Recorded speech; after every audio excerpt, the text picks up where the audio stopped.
रोहानगढ़ गांव शहर से पीछे बसा हुआ पहाड़ियों में एक छोटा सा और पिछड़ा हुआ गांव था। जैसे तैसे करके वहाँ के लोग अपना गुजारा करते थे, लेकिन उस गांव में चहक महक बहुत थी। भले ही गांव शिक्षित ना था, लेकिन आपस में उन सभी का प्यार बहुत था।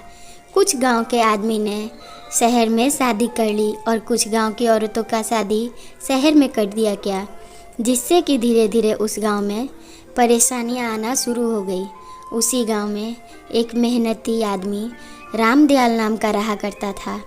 रामदयाल एक दिन बहुत ही गहरी सोच में डूबा हुआ था। वो सोच रहा था कि अब उसका गुजर बसर कैसे होगा। तभी उसकी पत्नी आवाज़ लगाती। पत्नी कहती, अरे मैं आपको कब से आवाज़ दे रही हूँ जी, आपका ध्यान कहाँ है? आप तो मुझ पे बिल्कुल ध्यान नहीं देते हो।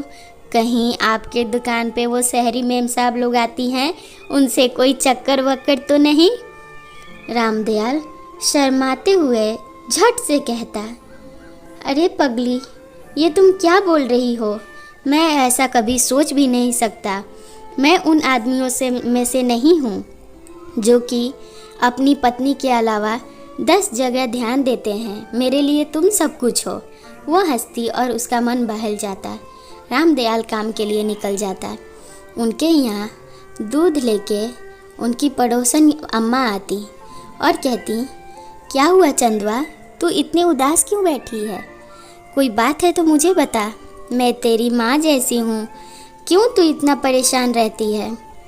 रामदयाल की पत्नी चंदवा कहती, क्या कहूँ अम्मा, ना जाने इनको क्या हुआ है, हर वक्त गहरी सोच में डूबे रहते हैं और पूछने पे बात टाल देते हैं।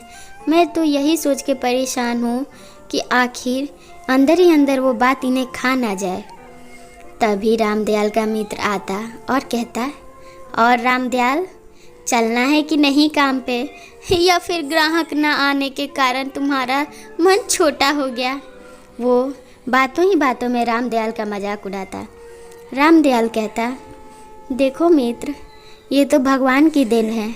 मैं अपना कर्म करता हूँ, भगवान मुझे फल देंगे। अब ग्राहक नहीं आते हैं तो मैं क्या कर सकता हूँ, बस इंतज़ार के अलावा।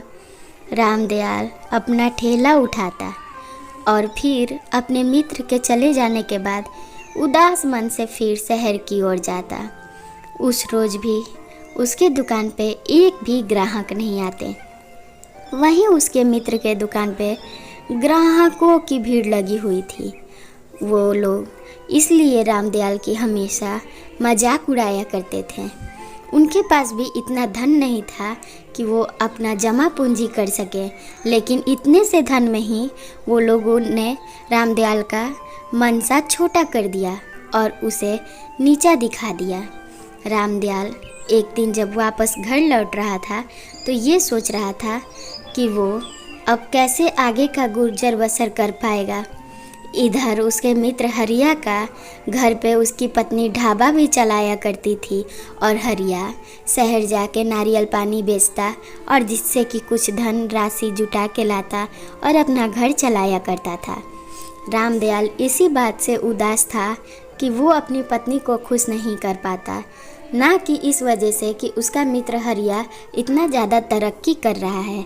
लेकिन हरिया जब थोड़ा सा भी रामदयाल का आमदनी हो जाए तो वो और उसकी पत्नी आपस में बातें करने लगते और रामदयाल से जलने लगते थे और योजना बनाते कि कैसे उसका राशन घर का चुरा लिया जाए और उन लोगों को दुख दिया जाए।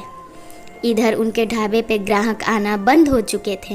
हरिया और उसकी पत्नी रेखा परेशान हो चुकी थी। इधर रामदयाल एक दिन अम्मा के यहाँ बैठा था, क्योंकि घर पे उसकी पत्नी नहीं थी, वो किसी के यहाँ काम करने गई थी। तभी रामदयाल को ये बात पता नहीं था। अम्मा कहती, अरे बेटा, तेरी पत्नी तुझे परेशान देख के अब सबके यहाँ काम करने जाती है ताकि तुम दोनों का गुजर बसर हो जाए। रामदयाल चकित हो जाता। वो कहता, पर वो काम करने जा रही है तो एक बार मुझे बताना चाहिए था ना। मुझे तो अब शर्म आ रही है कि मैं उससे अपने दिल का बात नहीं कहा। इतने में उसकी पत्नी आती और कहती, देखो जी, गरीबी जब आई है तो मैं चोरी नहीं कर रही हूँ और किसी के यहाँ काम कर रही हूँ, तो इसमें क्या बुराई है। काम कोई भी छोटा बड़ा नहीं होता है, बस ईमानदारी से करनी चाहिए। वो लोग अगले दिन जब खेत के पास से लौट रहे थे तो एक बूढ़ी अम्मा उनसे भोजन मांगती। रामदयाल और उसकी पत्नी चकित होकर अम्मा को देखते।